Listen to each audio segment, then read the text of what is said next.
আজি মই বিশেষ টপিক এটাৰ ওপৰত ভিডিঅ'টো বনাইছোঁ। মানে মোৰ ভাইটি এজনে তাৰমানে মোক কমেণ্ট কৰি সুধিছিলে কি মানে ফাৰ্মিং বিজনেছ কৰি চলিব পাৰি নে নোৱাৰি, পাৰিম নে বুলি সুধিছে।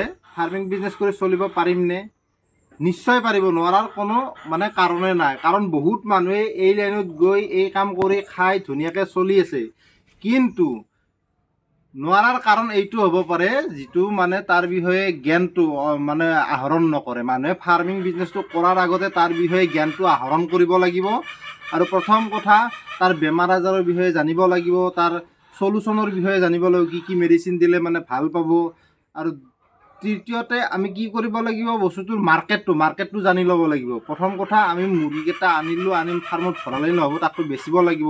গতিকে ভাল বেপাৰীৰ লগত কানেক্টিভিটি হ'ব লাগিব।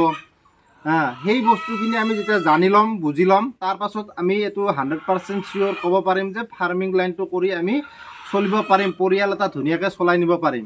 আৰু বহুত মানুহে এই কামখিনি আজিৰ দিনত কৰি আছে আৰু চলি যায়ো আছে।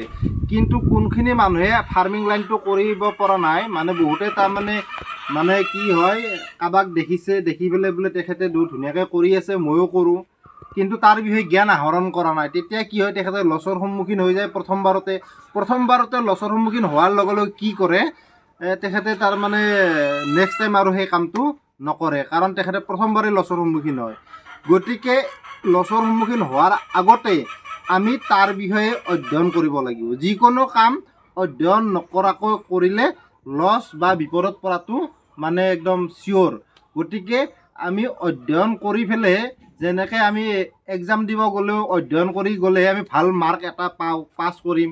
গতিকে ঠিক তেনেকৈ আমি এই ফাৰ্মখনৰ বিষয়ে, তাৰ বিষয়ে যেতিয়া আমি ভালদৰে অধ্যয়ন কৰিম, তেতিয়া আমি 100% চিয়'ৰ এই কামটোৰে আগবাঢ়ি যাব পাৰিম।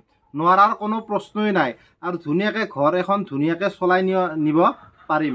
আৰু আজিৰ দিনত বৰ্তমান বহুত মানুহে ফাৰ্মিং লাইনৰ লগত জড়িত হৈ আছে, আৰু জড়িত হৈয়ে মানে আগুৱাই গৈ যাই আছে। কিন্তু আমাৰ কিছুমান মানুহে পৰা নাই, কাৰণ এটাই, তাৰ বিষয়ে অধ্যয়ন কৰা নাই। অধ্যয়ন নকৰাকৈ কৰাৰ ফলতে কি হয়, বিপদত পৰে বা লছৰ সন্মুখীন হয়। তাৰপাছত তেখেতসকলৰ মনটো মানে টেঙাই দিয়ে। প্ৰথমবাৰে আনিলোঁ, অনাৰ লগে লগে কি হ'ল, মোৰ মুৰ্গীখিনি বেমাৰ হৈ মৰি থাকিল বা হাঁহখিনি বেমাৰ হৈ মৰি থাকিল। গতিকে সেই মানুহজনে সেই কামটোত নেক্সটবাৰ মানে আগ নাবাঢ়ে, এনেকুৱা হয়। গতিকে অধ্যয়ন অত্যন্ত জৰুৰী। অধ্যয়ন কৰি এই কামটোত আগবাঢ়িব, 100% চিয়'ৰ আপুনি সফলতা পাবই।